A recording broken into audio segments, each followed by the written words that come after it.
All right. Good evening, afternoon, or morning, whatever time you're listening to this later on in the future, or if you're watching, tuning in live on our Facebook live feed or YouTube live.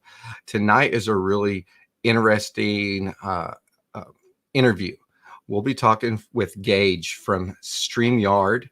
It's actually the streaming program or platform that I use to broadcast on multiple channels on YouTube, Facebook, on multiple Facebook pages all at the same time.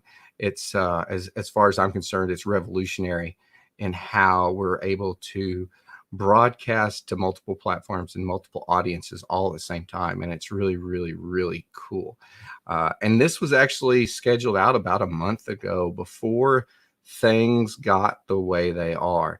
And the guys over at StreamYard have been super, super busy with the uptick in business and people streaming from home and working from home and trying to utilize it to, stream what they were streaming, podcasts like mine, video vlogs, to business, to school. It's going to be really, really interesting to see how these guys came up with the idea, how they develop it, and what they're doing with it in the future. So appreciate you tuning in. Big shout out to our sponsors tonight, roastersmarketplace.com. Check them out. Thanks for joining us, and we'll roll this live into the show here in just a few seconds. Thanks for joining us.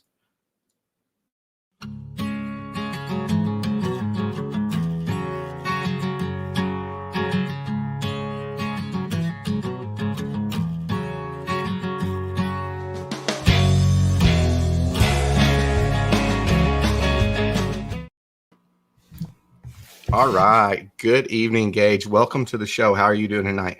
I'm doing well. Thanks so much for having me on. I'm excited to be on the show. I appreciate it. I jumped into StreamYard probably late January, early January. I think my first interview was actually, this is kind of cool because this is my second international interview because you are in Canada. My first interview was actually with a roaster or one of the business representatives with a coffee roasting company in Guatemala. So cool. It's kind of cool to be, 3 months into this and be talking to one of the guys who helped develop the platform that we're on right now talking about. And if you have to go for some reason tonight because of internet issues or we have some problems, just let me know because I know y'all have been pretty hectic.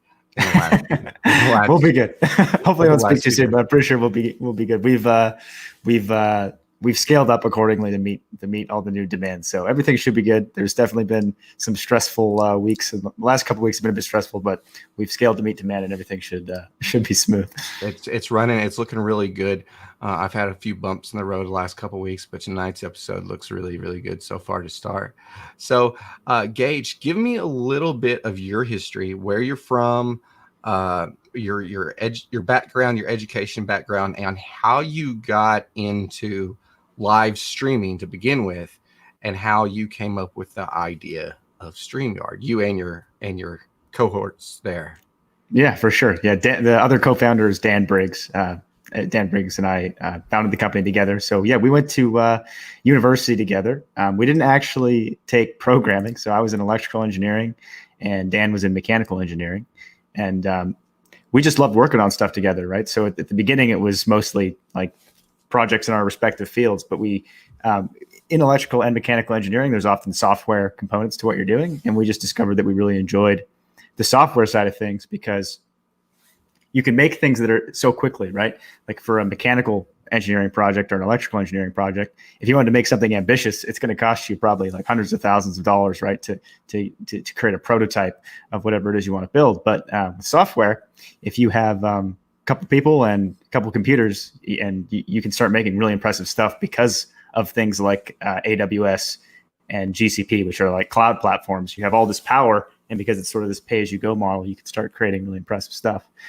So yeah, Dan and I were just in college programming together. We really enjoyed it, and we had a lot of experience making meeting type applications. So things like VoIP is like the technical term, but stuff like Skype and Zoom.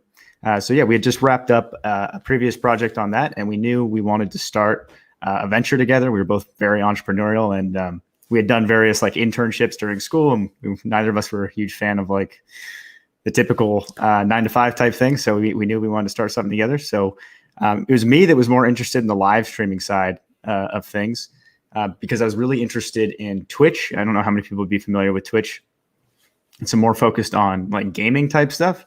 And I myself am not super into gaming, but I found the business side of Twitch really interesting because they've been around for a really long time. They weren't always called Twitch. Originally, it was just in TV.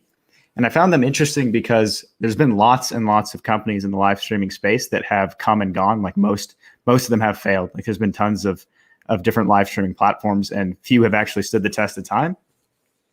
And I thought the reason that Twitch was able to pull it off is, for those that don't know, it didn't originally start as like a gaming focused platform. It started as just like and anything like just a generic live streaming platform, and they were really struggling. And it was when they pivoted to just gaming streams that they started having a lot of success. And I thought the reason for that was that gamers they're naturally pretty tech savvy, right? They've got the fancy computer to play the video games. They're pretty comfortable with technology because I don't know if you've ever played a video game before, but there's a lot going on, right? So you kind of get the hang of things.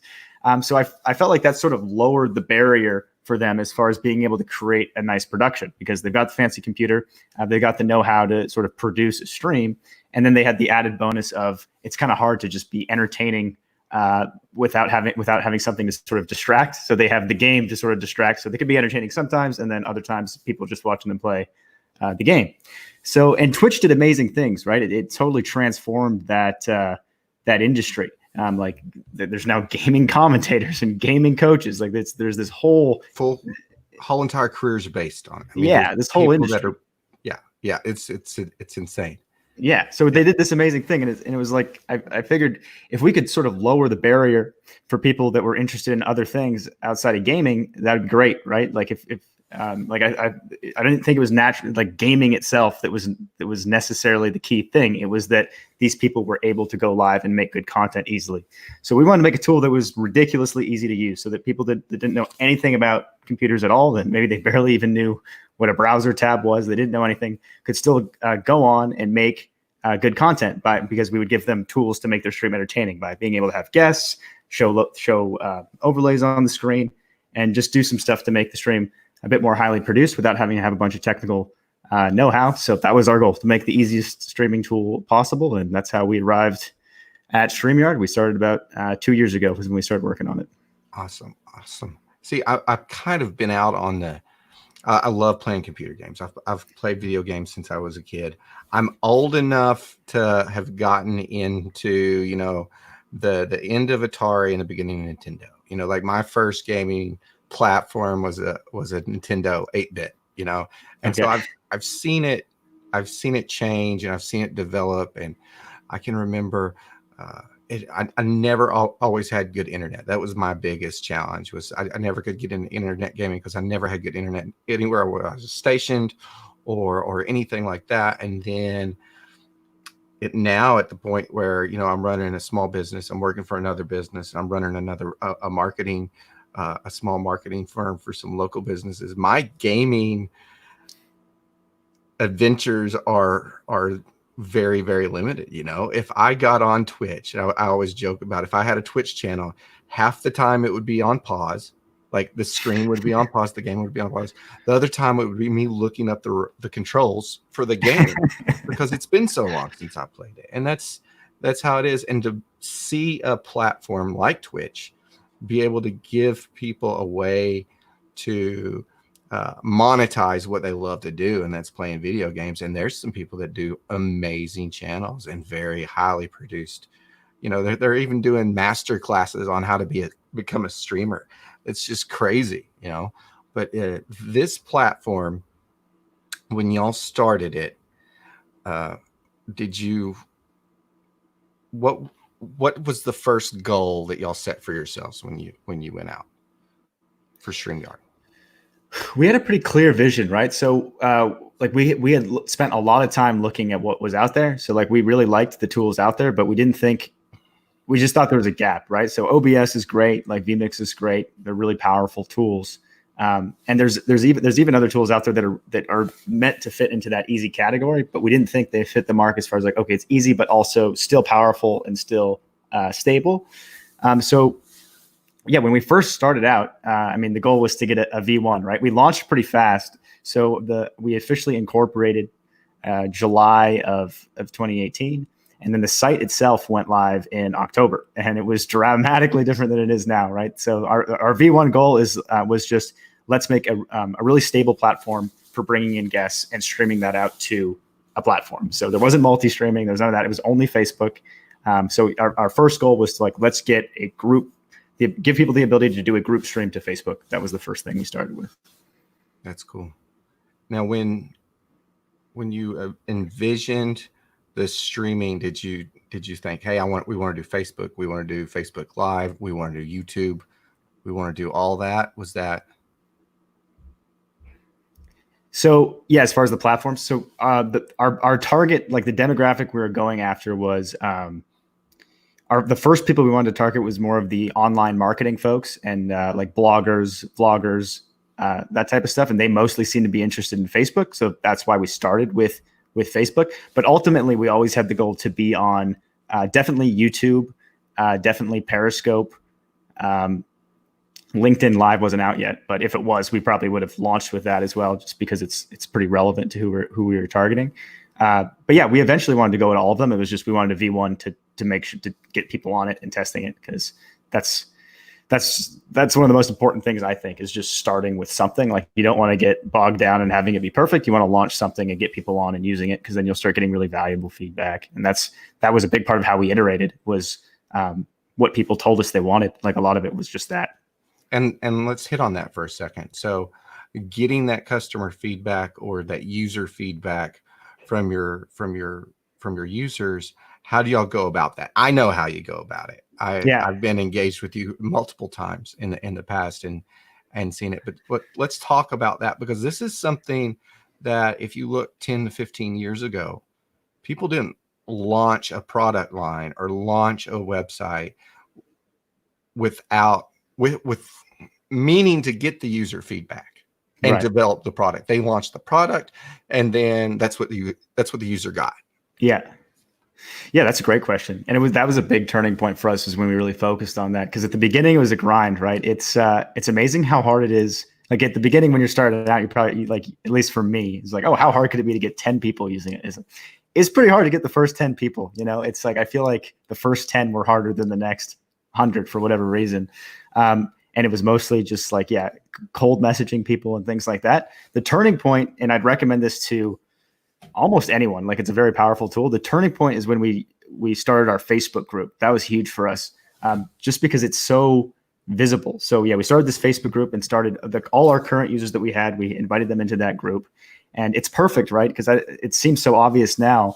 But before we made the group, I figured, like, oh, I guess we should have our own forum or something like that. But the disadvantage of a forum is, people have to have a reason to go to the forum, right? Whereas Facebook, everyone's on Facebook all the time.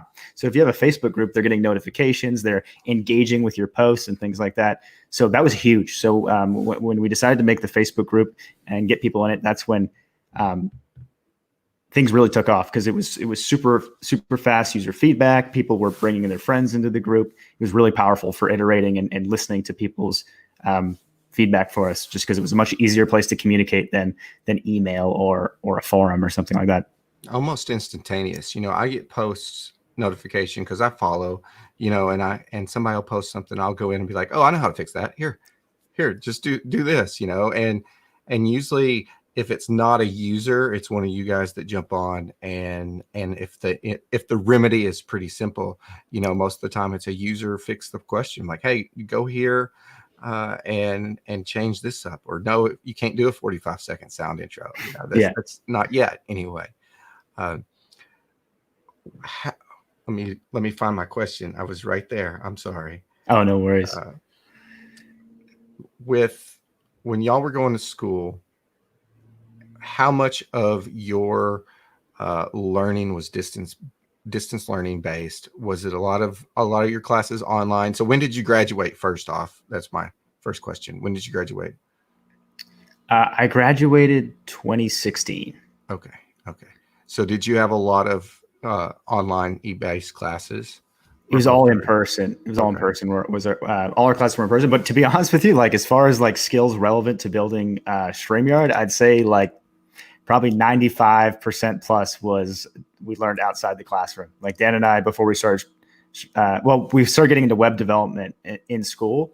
But everything we learned that was relevant to Streamyard was stuff we learned on our own, just from the internet, right? Like the internet's an amazing resource. So the skills we acquired on web development and the knowledge to, build on the cloud, that was all learned online through the internet, not through the class. Most of the stuff I learned in the class was electrical engineering stuff. Yeah.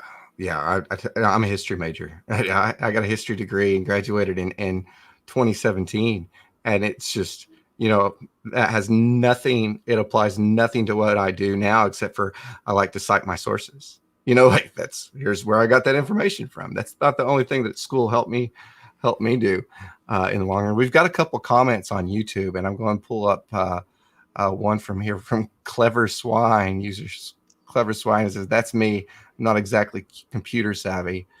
And then my buddy Neil, who's just started using Streamyard, he's jumped on here and says the Facebook group has been very helpful too. Is it always this busy, or is that a product of everybody being home right now? Have you seen an increase in traffic on the Facebook?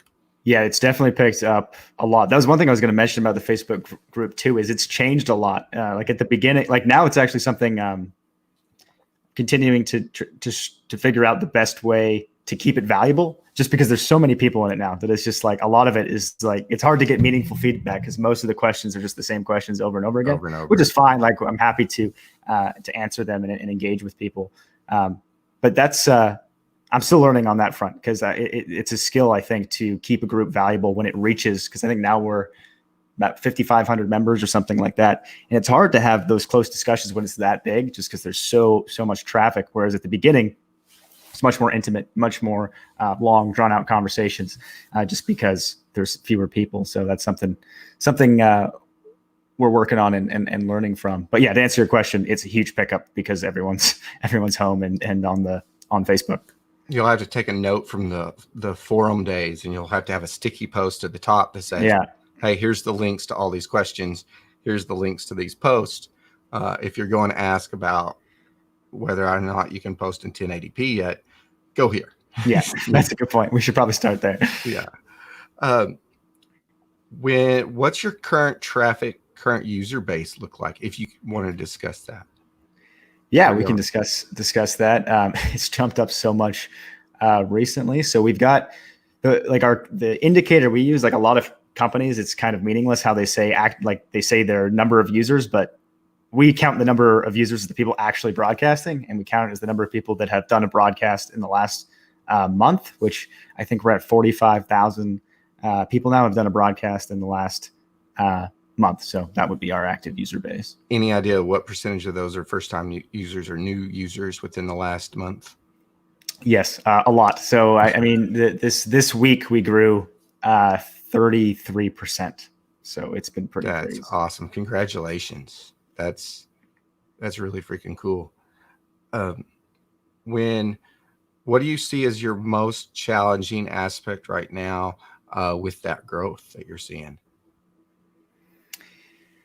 Support is tough, right? Because especially because it's all new people. Like when someone joins Streamyard, they generally have a lot of questions at the beginning, and then you don't hear from them as much, right? So now that we have this huge influx of people, we've already hired additional support people, but there's a lot to keep up with, just because so many people have come so fast. Also, language barrier, just because there's so many people from like Spain and France and Italy and all these different countries, and we only support English at the moment, so but it's okay. Like we got the Google Translate going, and our support folks are able to do that quickly. So it's nice. But the support is probably the biggest challenge, and then the next challenge is just engineering wise. Like you generally don't plan for that big of an increase that fast, but I'm happy we've been able to scale up very, very quickly. So it seems to be smooth sailing right now. But it was definitely a big burst, and we had to quickly make some infrastructure changes to support that big surge in growth, just because we have so many, especially at peak times, we have so many people going live at the same time. It's a lot of data to be pushing out. How do y'all go about, or let me back that up. what has the recent influx of, this is one of my personal questions here. What has the recent influx of users, has that derailed anything? Has the recent change in user base derailed anything that y'all were rolling out? Because when, every week it seems like y'all would have something new. This comes out. Now we can do this for this long, or now we can add 15 pictures instead of 10 pictures. Has the user increase derailed anything? It's definitely slowed things down. So, I mean, we still have really big, ambitious plans, and we're going to get back to our roadmap soon. It's just like right now, it's mostly just like, okay, now we're hiring people, getting more support folks, working on DevOps, scaling. It's sort of all stuff behind the scenes to make it's that stability factor, which we're working on. And unfortunately, you can't make big flashy announcements that's just like, oh, it works better now, and it's not. Doesn't really have the bells and whistles. But we'll be getting back to the roadmap soon. But yeah, to answer your question, yes, the huge influx of users has shifted priorities to serving all those new users and scaling our own team to meet that demand. Because I think a lot of people out there are realizing what they were doing 3 weeks ago is not going to work now. And we don't know how long this is going to last. People say, here in Texas, it's like, oh, we're going to peak this week, we're going to peak next week. Then you have other sources that are saying, hey, this is going to be something that we're going to be dealing with for the next, not necessarily the social distancing aspect of it, but 18 to 24 months of waves of, hey, maybe everything, no public gatherings, maybe we're back to social distancing this month because we're having an outbreak here. So this has vast implications to our entire society and how we conduct business on a day-to-day basis. And a lot of people are saying, well, I can't do my job from home, or people are discovering that they can do their jobs from home. And how I think having a streaming platform right now is probably an awesome investment for where we're going in.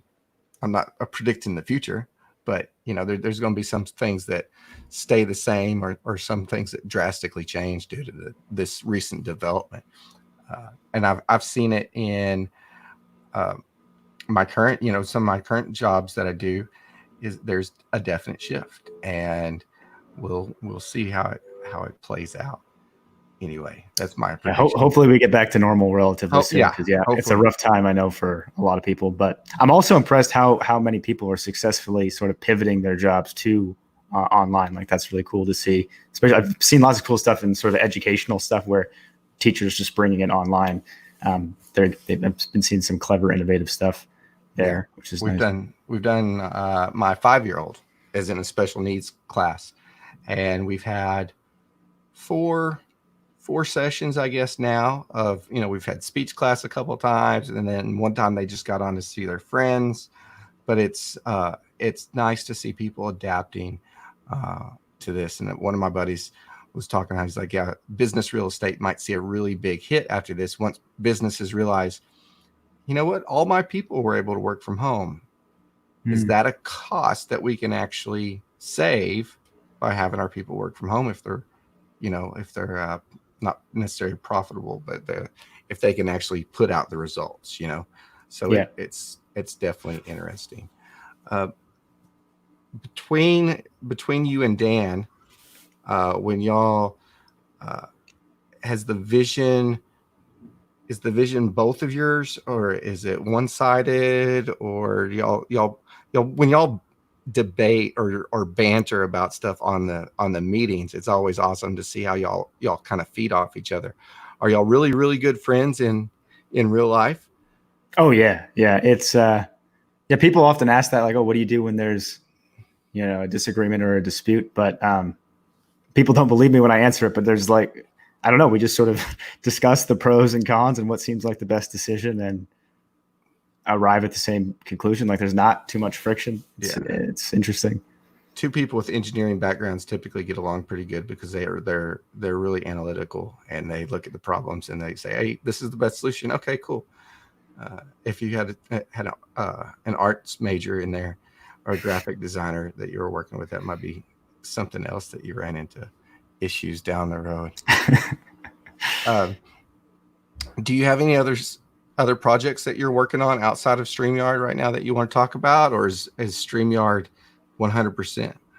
We're all in on StreamYard. And not a lot of hobbies or anything. Get a bit of exercise, and then StreamYard is pretty much it. And what was the convention that you went to a few weeks ago? Was it social media marketing? Yeah, I went to Social Media Marketing World. Probably one of the last conferences that ever actually happened due to all the craziness.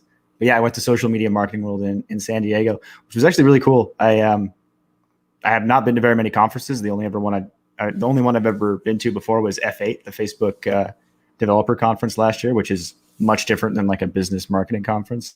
But yeah, I really enjoyed it. It was super. The talks were super valuable, and it's cool how social people are and willing to talk at the developer conferences. It's mostly like people sort of like just on their computers, not really talking to each other. So it was cool. The introverts versus the extroverts. Exactly. Yeah. You know, I listened to his podcast. What's his name? Michael Stelzner. Yeah, Mike Stelzner. Awesome podcast. Awesome information that guy is constantly putting out for free. And you know, next year, that was one of the things that he talked about here in the last recent podcast, was the fact that was one of the last big marketing conferences that's happened, and who knows how long that's going to be for right now, for 2020. That might be the last hurrah for a while. But it's an awesome podcast. I'm going to put a link up later on for listeners and the watchers out there or viewers, I should say, to find that podcast, because he puts out some great information on Facebook and Instagram and how to use those different platforms and marketing materials. But I'd love to go next year. It's on the definite to-do list. How do you see StreamYard impacting marketers? Because I mean, that's what this podcast kind of is a platform for me to market my website, Roasters Marketplace, and there's my plug. But how do you see this platform affecting marketers? Yeah, I mean, that's one of our key groups of users. So yeah, I think what it does, and you're sort of a perfect example of it, is I think what it does, it sort of lowers the barrier for content marketing. Because like you see tons of big company, like almost every single company has a blog, and they usually have like whole teams dedicated to making blog posts, making videos, making podcasts, just because content marketing is really valuable. Just because you can position yourself as sort of an educator and an authority, and generally the person you learn about a product from is who you're going to purchase the product from. So it's valuable. But the nice thing about live streaming is it saves you so much time, right? Like if you're a smaller operation and you don't have the resources to have a full-on content marketing team, it's super quick. So you can just go live every week. And as you know, the business owner or someone that's really familiar with the space, you've got lots of valuable content in your head that you can share with the world, and you can repurpose it too. So you do like a 1 hour or 2 hour live stream about a particular subject. And after that's over, you can yourself either, turn that into a podcast or cut out clips. Or I know a lot of people will get like a virtual assistant or something like that to do that repurposing for them and post it out on all the social platforms. So yeah, I think that's the biggest thing, is marketers using it as a content marketing tool that saves them a lot of time. And then also the guesting feature they find really valuable, because they can just interview experts in their space, and it sort of connects them with valuable people. That's another common use case I see.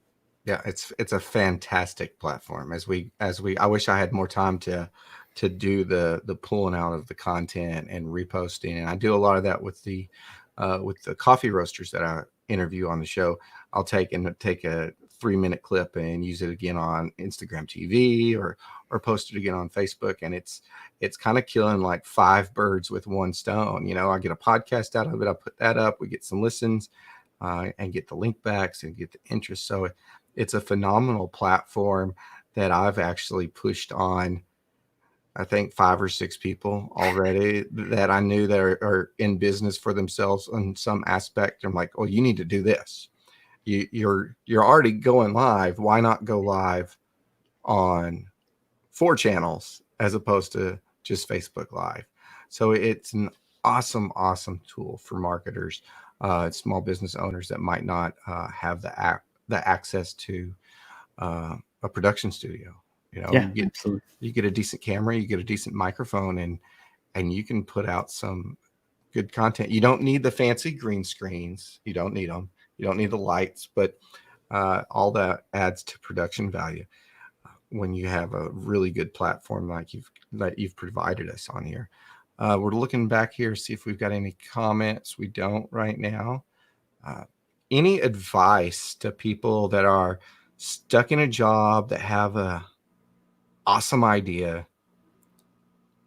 What would you tell them? Yeah, that's a good question.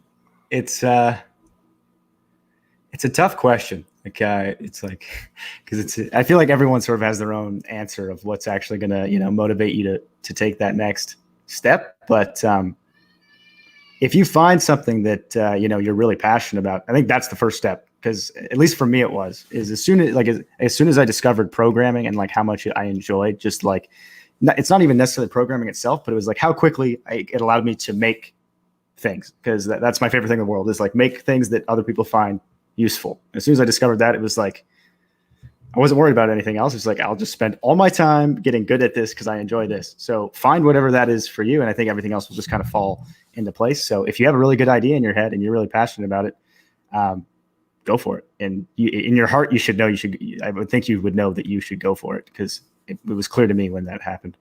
Get a Streamyard account and go for it. Yeah. For startups, it was super valuable for us. Like we do a weekly stream on Streamyard that we call our town hall, that we started.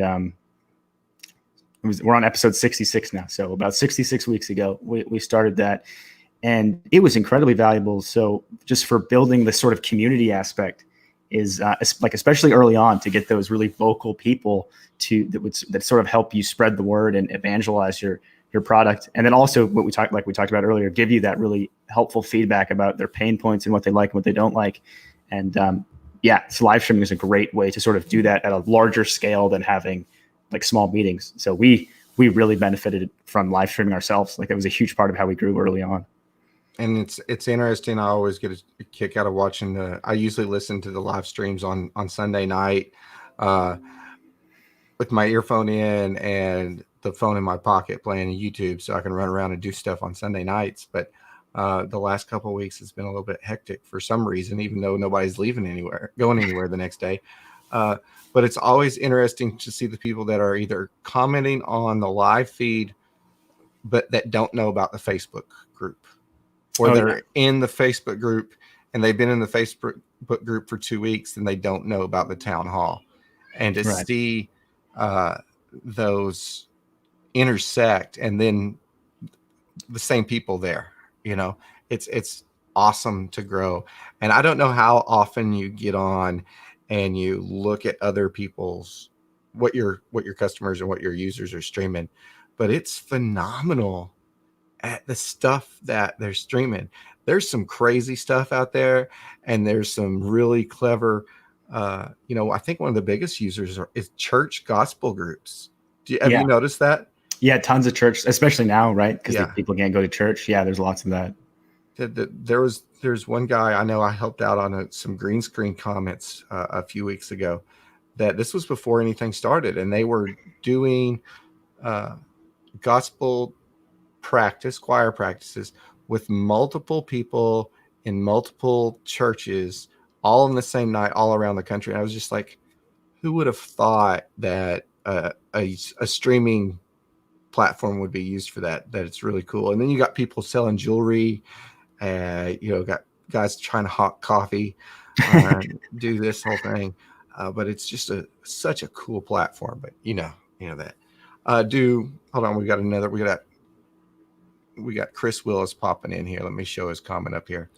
Geige is an inspiration to us all. Thank you for making StreamYard possible. That's very kind of you, Chris. Thanks so much. No, thank you guys. Because like you just said, like it's a blessing how varied the users are, because it makes it so much fun to work on, right? It's like every day I see some new use case. So it's cool to see the different shows out there, because it's like there's so many. Like I saw a show just a week ago where it was like each person on screen was like a sock puppet type thing. It was the funniest. It was like a comedy show, and it was like so well done and so well produced, and they were each in their little StreamYard like window or whatever. I'm gonna have to find that one. That one sounds like something that I would like to listen to. That's funny. It's just almost, well, I mean, it's the limit of your imagination and is what the platform can do for you. Because we could, I have coffee as a background, but I could be changing out. We could be talking. We could be screen sharing. We could be sharing information. I know one guy I referred to Streamyard just yesterday was talking about how to share 10 windows of information all at the same time and wanted to do all this. I was like, I don't think you can find something that's going to allow you to share 10 windows. But what we can talk about doing is doing a screen share with you having a bunch of windows up. If you've got a different platform and if you've got the monitors to do it all, it's possible. Don't know how well production wise it would come off and if you could see it, but it's so cool to be able to do all this. What do you think is an advantage that you have? And I know almost the answer, or I would think I would know the answer. What do you think of that? Your advantage in the current market of having this platform as your business? In the current market? Yeah. Yeah, I mean, I don't have a super insightful answer here other than it's just everyone's at home, right? And they're looking to sort of pivot. So as far as like if you're out of work, which is super unfortunate, but if you're out of work and you're looking to sort of pivot what you're doing or start growing something outside of what you were doing, live streaming is a super valuable way to do that. And now everyone's attention is sort of has shifted to this space, whether it's meeting software or live streaming, or just anything online. So it's just the number of eyes are obviously just benefiting us a ton. I mean, the circumstances are super unfortunate, but we're growing because of it for sure. Definitely. One of the biggest questions here in the last week, what are the differences in how StreamYard operates and how another competitor who's had some security issues in the last week, what's the differences in operating systems that makes StreamYard maybe more secure? Yeah, that's a good question. I assume you're talking about, if I'm about to say the name or not, Zoom, I would guess you're talking about Zoom. Yeah, Zoom, yeah. Yeah. So Zoom's quite a bit different just because it's so focused on meetings and we're much more focused on live streaming. I think the one thing that really got Zoom in trouble is they had this feature for Teams where it was like everyone with the same email domain would automatically be able to join each other's meetings and whatnot. And I think that led to people that's what happened at like the Zoom bombing thing or whatever, allowed people to join their meetings. That's the main thing I heard about that was an issue. So we obviously don't have that. So there's no one joining random StreamYard streams unless you've given out that link. And then we also try to keep things more secure because we don't even have passwords. So right when we started StreamYard, we tried to keep security as a pretty high priority. So we try to, if we don't need to know something about you, we don't take that information. And passwords are the most common issue people have, is like some company won't be storing your password securely. That's why you should be careful about what random websites you sign up for, because okay, sure, you're typing in your password, but if you use that password for other sites and something happens to that site you gave it to, you might be in some trouble. That's the most common security issue that happens. So we don't even collect passwords. We just send people login codes. So that's one way we stop it. But yeah, the Zoom stuff, it's unfortunate. Some of it is sort of blown out of proportion as well, I think. I'm not an expert on everything that's happened with them, but I remember I've been seeing some articles that were like ridiculous, where they're saying they're basically blaming Zoom because people had uploaded their own Zoom recording onto like a public Dropbox or a public Google Drive. It's like, that has nothing to do with Zoom. So they have some issues. I'm not an expert on all the issues they're going through. They've also grown from 10 million users to 200 million users in like 8 weeks. So that's a tough thing for that. Like, so you gotta understand what they're going through a little bit. Sure, like they definitely should have prioritized security higher as they were going on. They've a very fast growing company. So that probably was on the back burner for them. And, they could have done a better job on that, but so yeah, it's being blown out of proportion a bit, in my opinion. Yeah. So as a guest, because I've never been on a guest, I've always hosted. You don't have to log in or anything. You just click the link and it brings you in. It doesn't request any information from you at all. That's right. Yeah, we have two options. So the default is nothing. So if you have a guest, you just send them that unique link, and the link stops random people from joining because they'd have to the link is basically like a password, right? They'd have to know that unique link key to join you. So you can just send that to your guests, and they don't have to sign up. They don't have to log in or anything like that. They can just join you. We do have the option for people, we call it social authentication in the settings, to turn that on, because I know a lot of, especially YouTubers, like to do community type streams where they just sort of have people coming and going. And they want a block button for people that are problematic. And the only way to really block someone is to associate them with some kind of an account. So if you turn that on, you can force your guests to log in with YouTube or Facebook. And that way you can sort of know, it's like, okay, I can see with the channel of the person that just joined me. Do I want to do I trust them to bring them in the stream? Do I not? So that I know some people enjoy that feature for being able to bring in people dynamically without worrying about the identity of the person.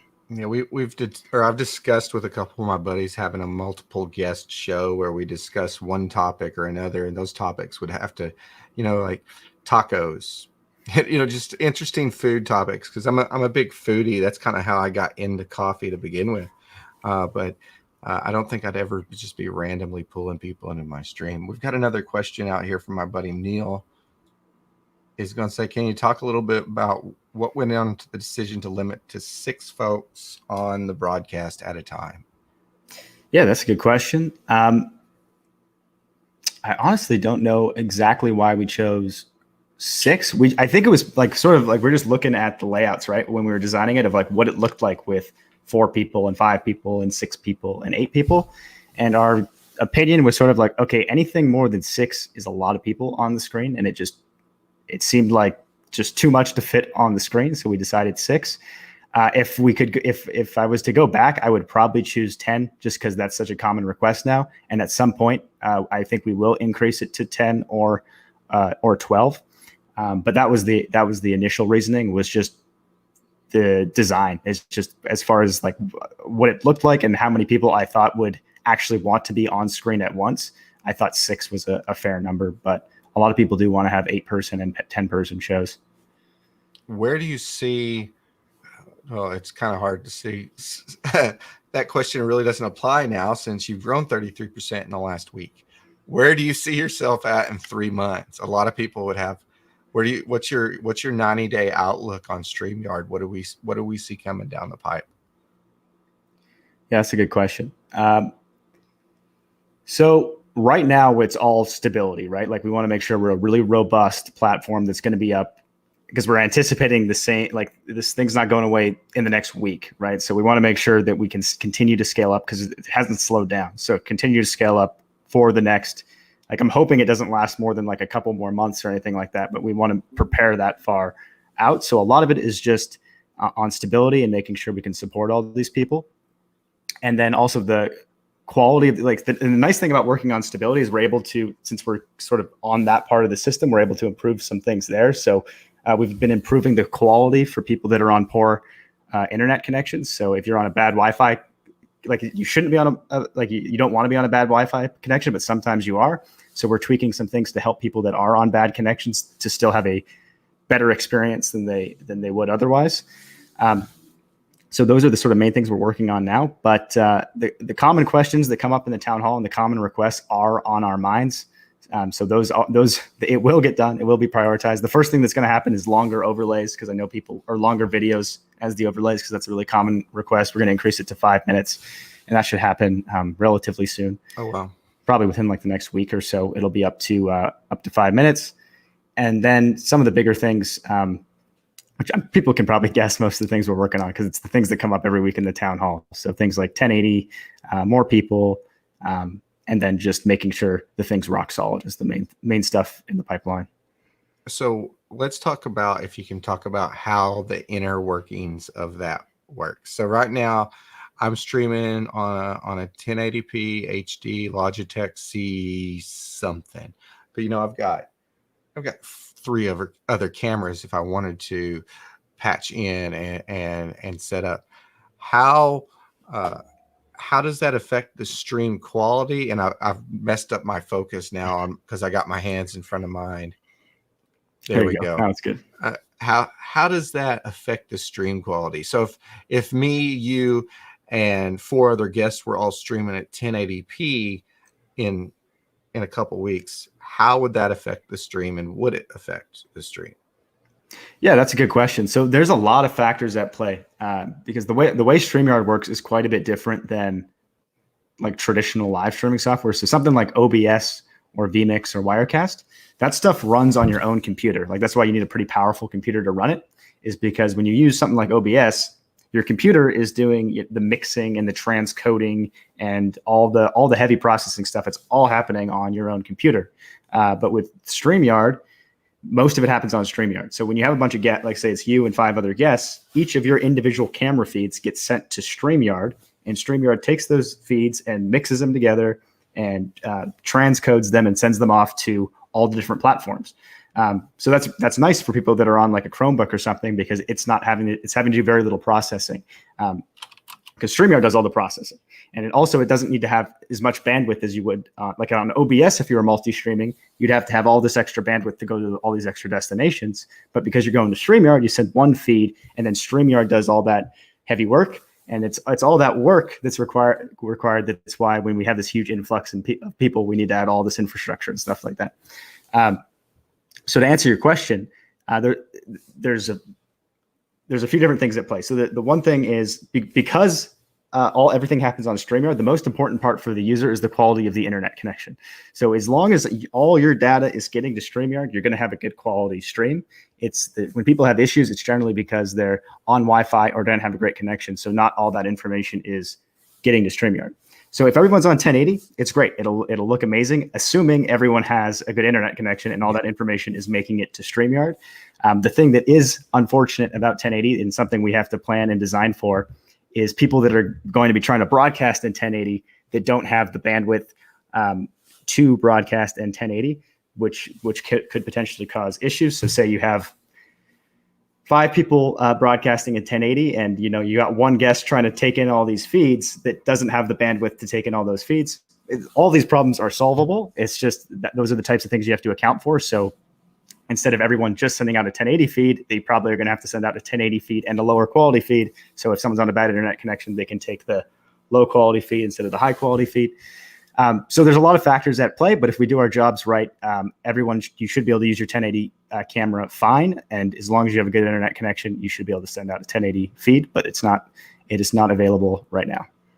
I'm looking forward to it. I'll probably end up running off of a DSLR, maybe. I don't know. We'll see how much time I have set up. Usually it's my evenings are get dinner finished, cleaned up. I jumped in the shower. I was like, I gotta get in the shower now, or if it's not going to happen when I get the kids in bed. So me being able to just set the webcam up is rather nice on my high-speed giant binder that I have to set it up on, or else it's way too high. But it's a phenomenal platform, and once you get used to it, it's literally, I got on five minutes before we started this. Everything was set up already. I should have fleshed out my questions a little bit more, but it was able to just jump in and do it so quickly. And I'm a bit of a computer guy, so I know what I'm doing on the graphics side of the house, but and a little bit of other things, but it's such an awesome platform. Chris Willis has another question here. This is a really good one. What do you personally feel are the best/worst features of Facebook Live versus YouTube? Yeah, that's a great question. That's a super interesting one. So I'll start with what I like. So I love the monetization features of YouTube. Like memberships are awesome. I think that's a great feature. Super chats, all that stuff is really cool. I particularly like the membership feature because you can do like these private streams to members of the community and things like that. So it just allows you to do really interesting and useful live streams and sort of create a business around your live streams if that's what you want to do. Like if you want to have like a members only live stream, it gives you that ability. So I'm a really big fan of that. And that's sort of one place where Facebook Live falls short. I know they're adding more things like that though, especially given the events going on. I know they're making some more feature additions like that because there's lots of charities and stuff that are wanting to use Facebook Live. The one thing that I think Facebook Live has on top of, or over YouTube rather, is the organic reach at the beginning. Like it seems like YouTube is, when you go live on YouTube, all your subscribers are going to see it, but the discovery for live streams isn't as good. Whereas Facebook, if you're doing a stream on a relevant topic, you'll find you get a lot of organic reach from Facebook, which is nice when you're trying to grow. So I mean, I think those are probably the favorite features I have of each platform. The worst features, I don't know. I'm honestly a pretty big fan. Like I love most of the live streaming platforms, and it's awesome what they do. Like it costs them a lot of money to deliver all that data and send it to everyone. So I appreciate what they do. It's mostly good things. I like them both. So, I've got 65 subscribers, I think, or 67 on YouTube. So it's really small. And my Facebook page, I've got almost 1,700 followers on.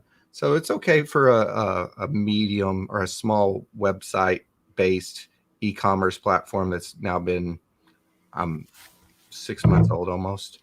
So not bad. But the fact that I can, broadcast on Facebook, and I'm fielding part of the question here. I've got, and I pulled up my insights for, well, I don't want to watch this month. Let's see what the last 28 days is. Over 1,000 minutes views of my videos, and all my videos are all live stream. I don't record anything and put it on Facebook. Everything's live. So, looking at it from a marketing point of view, 1,000 minutes have been watched of my commercials. 1,000 minutes viewed, and that's just phenomenal that I can do that on a platform and not spend any money doing that, except for the time that I've invested. Now I've spent money on the paid account for Streamyard, but it's the ability to go in and use Facebook to reach my audience. And if I got into it and did it a little bit more and focused on the SEO aspects of it, Facebook would be the platform to deliver live content to an audience that's not necessarily ready and on your channel waiting for you. Yeah. Yeah, that's a really good point. Another thing Facebook has going for it, in my opinion, is their ads platform is really, really nice to use. Like they have super powerful, like interest-based and audience-based stuff where you can create audiences based on like, I want to show ads to people that watched a full minute of my video or people that watched, 30 seconds of my video, and you can segment them. You can do all of this crazy, powerful stuff, and it's relatively easy to use. The YouTube one, I think it's technically Google Ads. It might have those things, but it's hard to use. And I don't think they have as much power as far as the segmenting and like, I want people to watch this percentage of the video. And Facebook that's one win they have there. Is it's a real joy to use their ads platform. Yeah. It's amazing that what you can do. I run marketing for a couple small businesses here locally. And the fact I can go in and say specifically in this zip code, I want to appear if you're between these ages. And for instance, I was doing some marketing for a local chiropractor, and we're targeting specifically women with kids that between the ages of 24 and 41.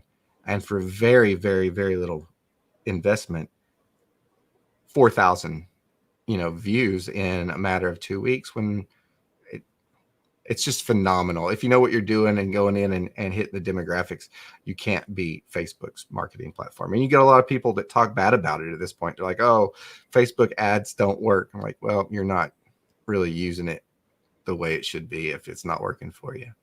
Yeah, in my opinion, it's awesome. Like I've used them all. It's very powerful. It's really cool. I don't know. Have you ever messed with any geo-targeted stuff before from other people? I've tried them all, right? Like I've tried Twitter ads, I've tried LinkedIn ads, I've tried Google.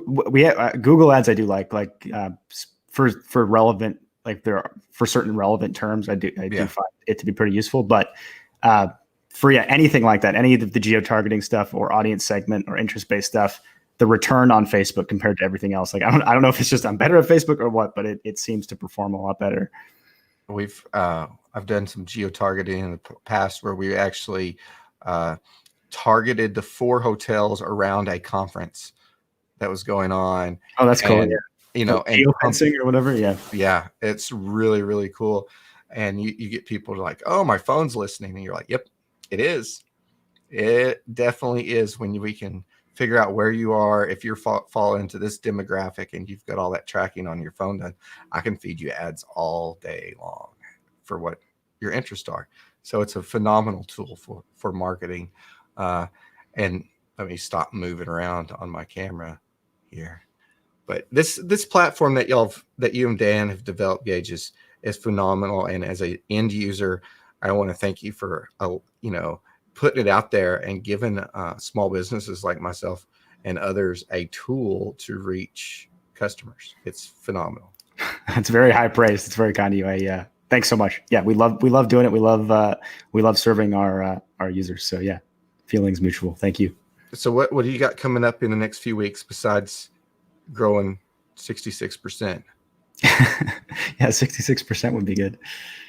That's the main thing is DevOps to scale, and then there's just lots of meetings with random people because we're getting so much interest from just like news articles and musicians, and like all of Broadway is shut down, so we're having Broadway people that want to do performances on StreamYard. There's just like it's too much. Like there's just so much stuff happening. So it's just lots of calls, lots of emails, lots of programming, just lots of stuff. That's awesome. Yeah, there was a thread, I think, a few days ago. People were talking about how our streams look better than a lot of public news, or not necessarily public, but news broadcast systems that are out there, and they're having the reporters broadcast from home, and they're just on their phone maybe, and they don't have any of the fancy touches that we're able to do here. So once again, Geige, thanks for getting on tonight with us. We really appreciate you coming on the show and talking about StreamYard. I wish we could have coordinated a little bit and got Dan on as well, but I know one of y'all had to hold down the fort while this was going on. Yeah, of course. Thanks so much for having me on. It was a ton of fun. Awesome. And everybody tune in. Let me pull up my calendar because I totally jacked today up. If you hadn't messaged me, I would have been live streaming on with a coffee roaster here in a few minutes as well. So I appreciate you. Could have gone a 2-for-1, me and the roaster. Yeah, it would have been. We could have just got it. I could have just invited him on, and we could have rolled right into that. That's how it works. It's pretty awesome. I think I've got to go look back, and I'll put this in the comments. But I'm interviewing a coffee importer coming up, which they import coffee from a whole bunch of different farms all over the world. So that's going to be an interesting interview. And I think that's Thursday night at 7:00. So if you're a regular listener or regular viewer, appreciate it. Appreciate y'all tuning in. I got one more question. We got 1 minute. Chris Willis jumps on here. Let me pull him up right quick. Since you liked my last question, I got one more for you. What major tech innovation do you think will have the biggest impact on live streaming? Close it out with a big one. Are too good. Yeah. What major tech innovation do you think will have the biggest impact on live streaming? Like if I had to guess, I think it'll be artificial intelligence, just because it's having such a big impact on everything else. So I would imagine that people are going to start being really, really demanding of live captions on the screen, and maybe even like some live producer type stuff that just happens without you having to think about it. I think that might be the next big innovation is some nice AI stuff tied into live streaming. Yeah, having a producer in the background running a show. I've done it so far once for another company, produced from the back end, and that's awesome to be able to just get on the screen and have the show happen around you and just run it, because running it yourself is quite interesting sometimes if you're not used to doing all the different things. But it's hard to listen to the guest at the same time when you're doing it. Yeah, for sure. Tracking it. And then because everybody's like, my wife tells me, she's like, you should explain that people that you have multiple screens, because everybody's like, why is he not looking at the camera? Well, because I've got this going on this screen, and I've got this going on another, and it's trying to run a show. So once again, Geige, thanks for coming on the show. We're going to roll out, and I'll hit you up in the green room right after this. Perfect. So thank you very much. Let me find that overlay now.